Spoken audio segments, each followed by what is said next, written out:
ओम नमः सिद्धेभ्यः शुद्धात्मने नमः। नमो जुणाणम। सभी को सादर शुद्धात्म वंदन। आज मार्गशीर्ष कृष्ण अष्टमी नवमी का यह शुभ मंगल पावन दिवस और प्रतिदिन प्रसारित होने वाले संदेश में से आज जो संदेश हमने लिया है इसमें बहुत ही सुंदर आत्ममय की बात कही है कि किस प्रकार से जीव आत्ममय है, यानी ज्ञानमय, आत्ममय, संवरमय। ये शब्द तो हमने कई बार सुने, लेकिन क्या हमने इसका अर्थ समझने का प्रयास किया है?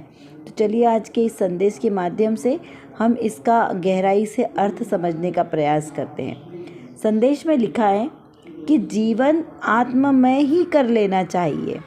भले ही उपयोग सूक्ष्म होकर कार्य नहीं कर सकता हो, परंतु प्रतीति में ऐसा ही होता है कि यह कार्य करने से ही लाभ है। मुझे यही करना है, वह वर्तमान पात्र है। क्या बताना चाहते हैं यह संदेश में? छोटा और सारगर्भित संदेश कि जीवन आत्ममय ही कर लेना चाहिए। अब जीवन को आत्ममय कैसे करना है?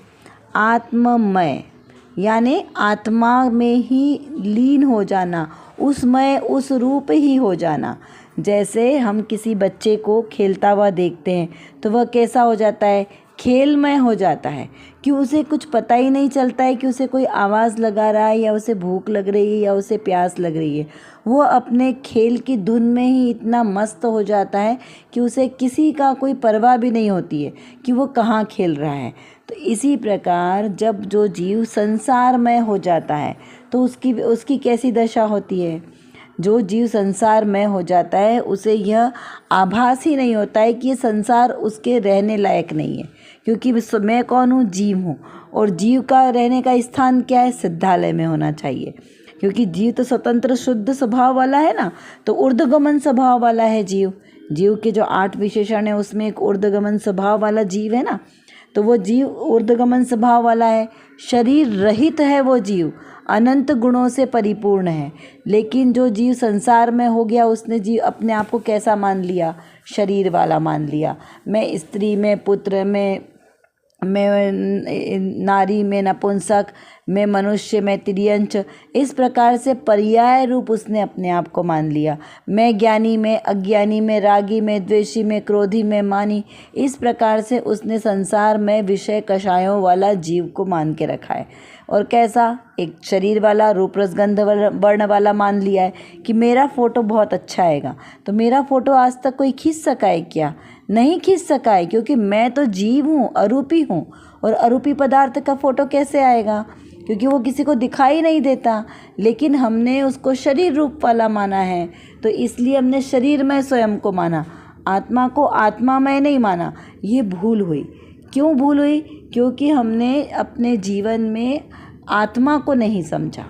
यह जो मैं हूँ, मैं कौन हूँ? मैं आत्मा हूँ। तो जिस समय हमें मैं की अनुभूति होगी कि मैं आत्मा हूँ, उस समय मेरा आत्मा आत्मामय होगा, ज्ञानमय। स्तुति में आता ना, ज्ञानमय लोक है मेरा। तो वहाँ पर क्या बताना चाह रहे हैं कि ज्ञानमय लोक है मेरा। कैसा? मेरा स्वरूप कैसा है? ज्ञानमय ही है। ज्ञानाकार सो में जो गेयाकार जो हमें दिखाई देता है वह गेयाकार है, यानी जो गेय यानी जो देखने योग्य है। तो जो हमें दिखाई देते हैं वह तो पुद्गल की वस्तु में हुई। जो आत्मा है वो दिखाई नहीं देता, वो ज्ञानाकार है। तो प्रत्येक वस्तुओं का आकार पहले ज्ञान में बनता है, तो उसे कहा ज्ञानाकार। तो जो भी वस्तुएं हमें दिखाई देती है पहले वो हमारे ज्ञान में झलकती है, तो वो ज्ञानाकार होती है। लेकिन वो दिखाई दे या ना दे, कुछ वस्तुएं, कोई पदार्थ, वो अलग बात है। यहाँ पर क्या शब्द हमें लेना कि जो वस्तु जिस रूप तन्मय हो गई है, तद्रूप हो गई है, उसको उस मय होने की उपमा दी है। तो ऐसा ही जो मेरा आत्मा आनंदमय है, यानी कैसा? आनंद उसमें लबालब भरा है, इसलिए उसे क्या कहा? आनंदमय। संवरमय है आत्मा, है ना, पूर्व कर्म झर जाए। तो कौन सी आत्मा के पूर्व कर्म झरते हैं? जो आत्मा संवरमय हो गई है, यानी जिसने कर्मों के आने को पूर्णतः रोक दिया है, उसी रूप परिणमित हो गई है। संवरमय मतलब शुद्धता को परिणमित हुई है। तो ऐसी आत्मा निर्जरा को धारण करती है। तो यहाँ पर ऐसे उस शुद्ध आत्मा की बात चल रही है जो आत्मामय हो गया है। तो जो आत्मा आत्मामय हो गई, आत्मा में तल्लीन हो गई है, उसमें एकाकार हो गई है, एक में एक मिक्स हो गई है। जैसे अनादिकाल से दूध और पानी मिक्स अवस्था में ही प्राप्त होते हैं ना, तो हम उसमें भेद कर पाते हैं क्या? नहीं। शरीर और आत्मा अनादिकाल से एक ही अवस्था में प्राप्त होता है, तो हमने उसको क्या मान लिया कि यही मैं हूँ। लेकिन दूध और पानी को भी भिन्न भिन्न किया जा सकता है। शरीर और आत्मा भिन्न थे, भिन्न हैं और भिन्न ही रहेंगे। क्यों? क्योंकि जब जीव अपने आत्मामय हो जाता है तब उसका शरीर उससे हमेशा के लिए छूट जाता है और आत्मा लोक के अग्रभाग में जाके विराजमान हो जाता है।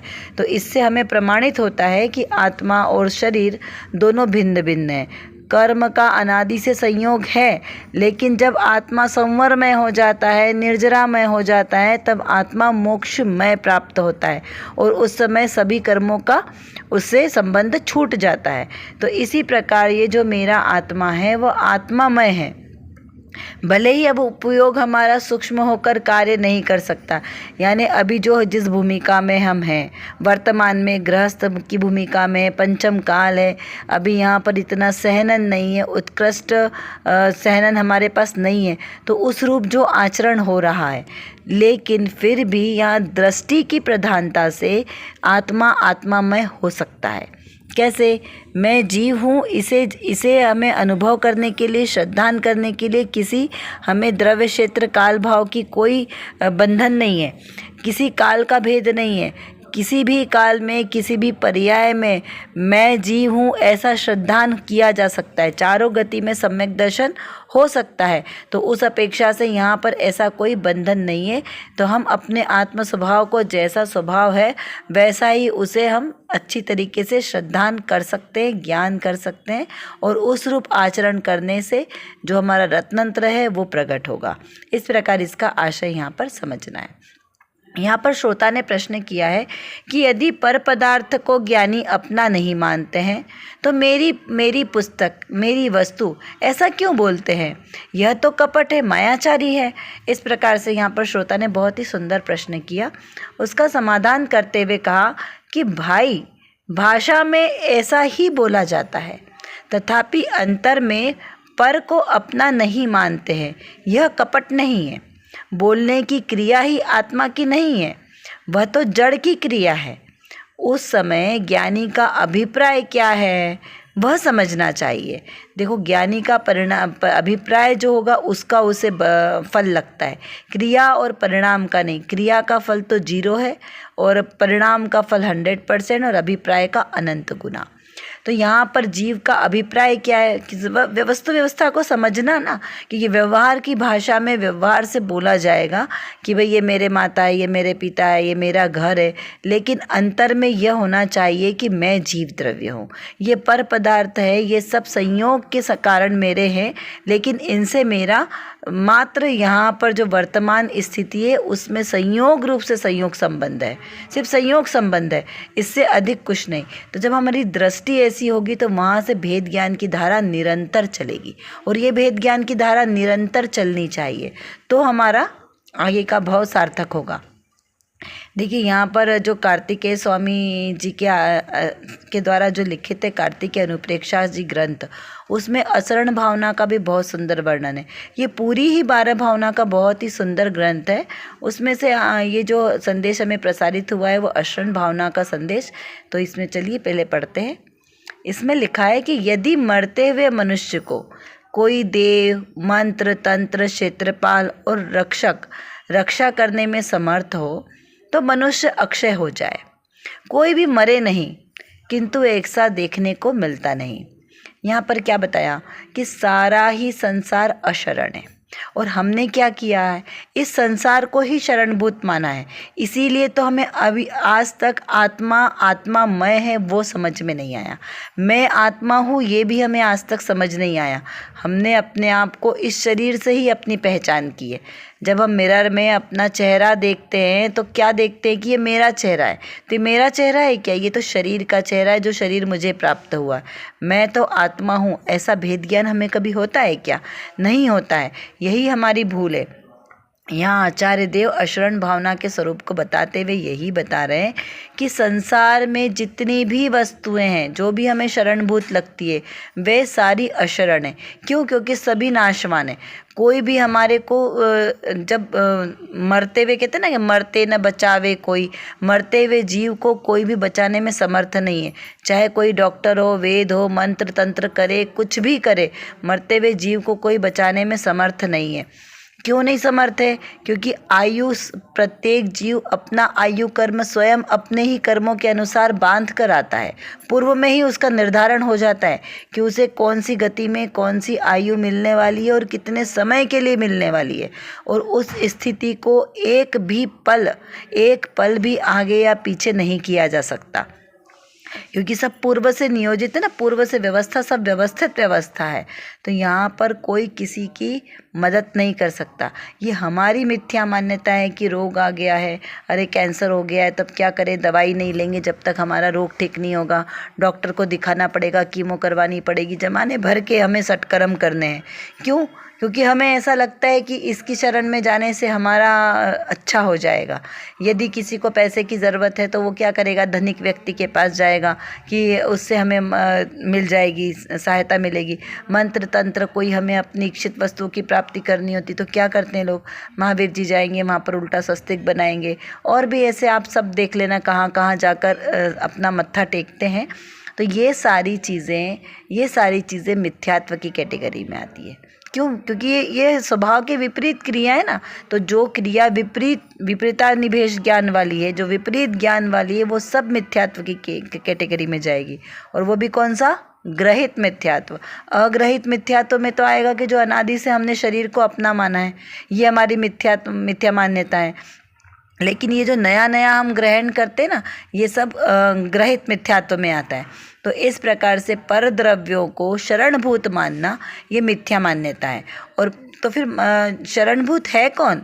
तो व्यवहार से तो सच्चे देव शास्त्र गुरु शरणभूत है। क्यों शरणभूत है? क्यों? क्योंकि उन्होंने अपना स्वरूप का आराधना करके उन्होंने उस पद को प्राप्त किया है जो शाश्वत सुख का मार्ग वाला है। तो वह बता रहे हैं कि इस पद से ही चलकर मैंने अपना शाश्वत सुख प्राप्त किया है, और तुम भी इसी पद पर चलोगे तो तुम्हें भी शाश्वत सुख प्राप्त होगा। क्यों? क्योंकि अनंत सिद्धों ने इसी मार्ग का अनुसरण किया है। तो इसीलिए यह प्रमाणित है। इसीलिए व्यवहार नए से तो वीतरागी सच्चे देवशास्त्र गुरु ही शरणभूत है, और निश्चय नए से मेरा निशुद्धात्मा ही शरणभूत है। इस प्रकार से हमें यहाँ अशरण भावना के स्वरूप को समझना है। देखिए, यहाँ पर श्रोता ने एक और प्रश्न किया है कि राग द्वेष को जीव की पर्याय कहा और फिर उसी को निश्चय से पुद्गल का परिणाम भी कहा, तो अब हम क्या करें, निश्चय कैसे करें? यहाँ पर इस प्रकार से प्रश्न किया है। क्या प्रश्न किया है कि राग द्वेष को जीव की पर्याय कहा है और फिर उसी को निश्चय से पुद्गल का परिणाम कहा कि राग और द्वेष पुद्गल के परिणाम है, क्योंकि आत्मा में यानी जीव में तो राग द्वेष होते ही नहीं है, वो तो शुद्ध है। तो इस प्रकार से दो विरोधाभास कथन होते हैं, तो उसको कैसे ग्रहण करें? तो उसका समाधान करते हुए पूज्य गुरुदेव श्री ने यहाँ पर अपने प्रवचन में बताया कि राग द्वेष है तो जीव का ही परिणाम, किंतु वह पुद्गल के लक्ष्य से होने से और जीव का स्वभाव भाव न होने से तथा स्वभाव दृष्टि कराने के प्रयोजन से पुद्गल का कहा है। क्योंकि निमित्ताधीन होने से जो परभाव है, परभावों को निमित्त का भाव कहा है, ये पुद्गल का भाव है, ऐसा कहने में आता है। लेकिन मान्यता में क्या मानना है कि जीव के राग द्वेष आदि भाव कहने में आते हैं, लेकिन मानना क्या है, द्रव्य दृष्टि से कि मैं राग द्वेष से रहित हूँ। यहाँ पर ऐसा क्यों कहा कि यदि हम वर्तमान पर्याय में ही मान लेंगे कि मैं राग द्वेष से रहित हूँ, तो फिर तो स्वच्छंदी हो जाएंगे, तो फिर हम वर्तमान में ही वीतरागी हो गए, तो फिर वीतरागी होने का कोई मतलब नहीं निकलेगा। और यहाँ पर वर्तमान पर्याय में ही अगर हमने वीतरागता मान ली तो फिर तो वो सारा हमारा सिद्धांत ही उलट पुलट हो जाएंगे। इसलिए यहाँ कहा कि व्यवहार की बात को व्यवहार की दृष्टि से समझना है, निश्चय के कथन को निश्चय की दृष्टि से समझना है। इसीलिए नयों का ज्ञान होना अति आवश्यक है, क्योंकि जैनागम में जो जितनी भी बातें कही जाती है वो नए की भाषा में निबद्ध है। तो कौन सी भाषा को निश्चय नय से समझना है, कौन सी भाषा व्यवहार नय से कहना है, कौन सा द्रव्य दृष्टि का विषय है, कौन सा पर्याय दृष्टि का विषय है, ये हमें अच्छी तरीके से समझ में आना चाहिए। क्योंकि जब तक ये समझ में नहीं आएगा तब तक हम किसी भी तथ्य का अर्थ अच्छे से ग्रहण नहीं कर पाएंगे। तो जो यहाँ पर राग द्वेष भाव को जीव के परिणाम कहा, तो जीव के परिणाम किस अपेक्षा से कहा? पर्याय दृष्टि से, क्योंकि पर्याय दृष्टि से राग द्वेष पर्याय है और वो होगी काय में? जीव द्रव्य में होगी, क्योंकि अजीव में तो राग द्वेष होगा नहीं। ये हमारे सामने लकड़ी, टेबल, कुर्सी रखी है, तो क्या ये इनको राग द्वेष है किसी से? इनको किसी से राग द्वेष नहीं है। यहाँ तक कि तिर्यंच गति के जीवों को भी किसी से राग द्वेष नहीं है। वो अलग बात है कि जो संगी पर एक किसी से बैर लेने के लिए जो एक दूसरे पे आक्रमण करते हैं, वो वाला टॉपिक नहीं लेना। लेकिन नॉर्मल जैसे हम आपस में मनुष्य हैं या दो महिलाएं रहेगी तो एक दूसरे की बुराई करेगी, किसी से जेलसी, ईर्ष्या की भावना रखेगी, तो इस प्रकार की भावनाएं तिर्यंचों में नहीं होती। तिर्यंचों में परिग्रह ग्रहण करने की भावना नहीं रहती, इसीलिए उन्हें सम्यक दर्शन भी सबसे जल्दी हो जाता है। क्यों? क्योंकि उनके पास उनके ज्ञान का बहुत ज़्यादा विस्तार नहीं है। उन्हें अगर एक चीज़ बताई कि मैं आत्मा हूँ और ये शरीर मेरा नहीं है, तो वो जो संगी पंचेंद्रिय जीव होगा ना, वो उतने पे ही समझ जाएगा और अपना कल्याण कर लेगा। लेकिन चूँकि मनुष्यों में बहुत ज़्यादा बुद्धि है ना, इसलिए उनका ज़्यादा परिणाम भी उनके वैसे ज़्यादा विकृत हो जाते हैं। तो यहाँ कहा कि जो राग द्वेष के परिणाम है ये आत्मा के विभाव परिणाम है, स्वभाव भाव नहीं है। स्वभाव भाव तो राग द्वेष से रहित अवस्था वाला है, लेकिन ये जो विभाव भाव है, इन विभाव भावों में राग द्वेष की उत्पत्ति होती है। ये पुद्गल के परिणाम, जीव में अंदर नहीं होते, जीव के स्वभाव में नहीं होती, ये ऊपर ऊपर होते। जैसे आपको पूर्व की कक्षा में भी बताया था ना कि जो समुद्र में लहरें हैं वो कैसी आती है? ऊपर ऊपर आती है। तो अंदर अंदर नीचे गहराई में समुद्र शांत होता है, लेकिन ऊपर ऊपर जो लहरें आती है वो समुद्र की है भी और नहीं भी है। कि पर्याय अपेक्षा से तो वो बार बार नई नई आ रही है, तो वो समुद्र की नहीं है, लेकिन उत्पन्न तो समुद्र में से ही हो रही है, समुद्र के बाहर तो लहरें उत्पन्न होगी नहीं। तो वैसा ही यहाँ पर जीव के स्वभाव को समझना कि जो जीव का स्वभाव है, इसी के विभाव रूप परिणामों के कारण इसमें राग द्वेष आदि परिणामों की उत्पत्ति होती है। इस अपेक्षा से इसे जीव के परिणाम कहा। और जो जीव का स्वभाव भाव है, मूल स्वभाव भाव, उसमें किसी भी प्रकार के राग द्वेष के भावों की उत्पत्ति ही नहीं है। राग द्वेष का अंश ही नहीं है जीव के स्वभाव में, तो इसलिए वहाँ पर कहा कि राग द्वेष आदि भाव जीव के नहीं है।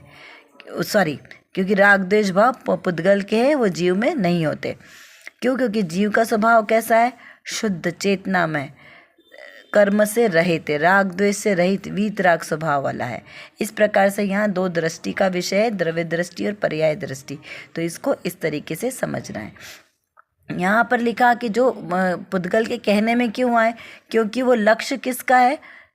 जीव के लक्ष्य से ये पुद्गल के परिणाम प्रकट होते हैं, इस अपेक्षा से उसे पुद्गल के कहा।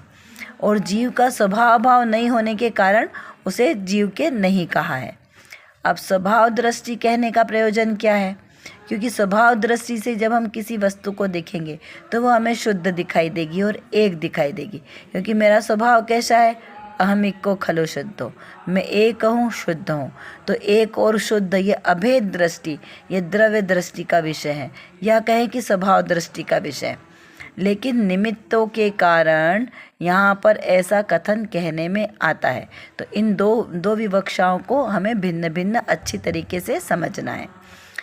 क्या समझना है? पूरे हमारे आज के संदेश का सार क्या निकला कि राग द्वेष आदि भाव होते तो आत्मा में है, लेकिन आत्मा के परिणाम नहीं है, ये जीव के विकारी परिणाम है, स्वभाव भाव नहीं है। इस प्रकार समझना है। चलिए कुछ प्रश्नों के माध्यम से थोड़ा सा चिंतन धारा को और बढ़ाते हैं। जीवन आत्मा में ही कर लेना चाहिए, इसका क्या अर्थ है, इसका विचार करें। ज्ञान में लोक है मेरा, इसका क्या अर्थ है। इस संसार में शरणभूत क्या है, इसका विचार करें।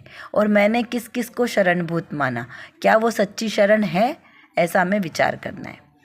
राग द्वेष जीव के परिणाम किस अपेक्षा से कहे हैं, इसका विचार करें।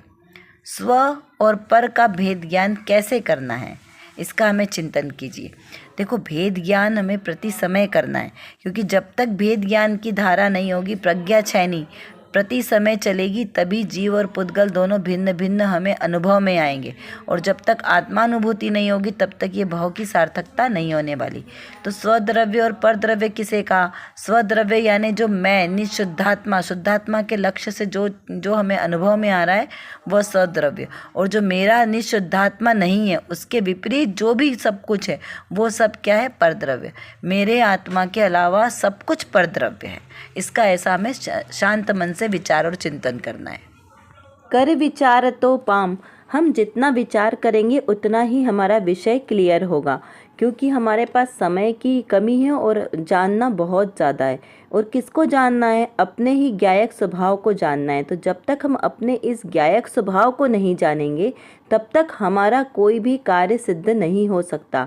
तो एकमात्र जो मेरे अंदर, मतलब मेरे आत्म स्वभाव में जो ज्ञान नाम का विशेष गुण है, इस गुण को एकमात्र अपने ज्ञायक स्वभाव को जानने में लगाएं, तो निर्विकल्प दशा की प्राप्ति होगी। और इस निर्विकल्प दशा के ही आश्रय से हमें शाश्वत सुख की प्राप्ति होगी। तो वो शाश्वत सुख हमें प्राप्त हो, इसीलिए पुरुषार्थ करना आवश्यक है। उसके लिए व्यवहार से तो सच्चे वीतरागी देवशास्त्र गुरु का आश्रय लेना योग्य है, और निश्चय नय से मेरी निज शुद्धात्मा का आश्रय लेना ही सर्वश्रेष्ठ उपाय है। अभी के लिए बस इतना ही। विशेष चर्चा हम आगे की कक्षाओं में करेंगे। तब तक हम अपने आत्मस्वरूप को जानें, पहचानें और उसी में लीन रहें। इसी विशेष मंगल भावना के साथ आप सभी को सादर जय जिनेंद्र।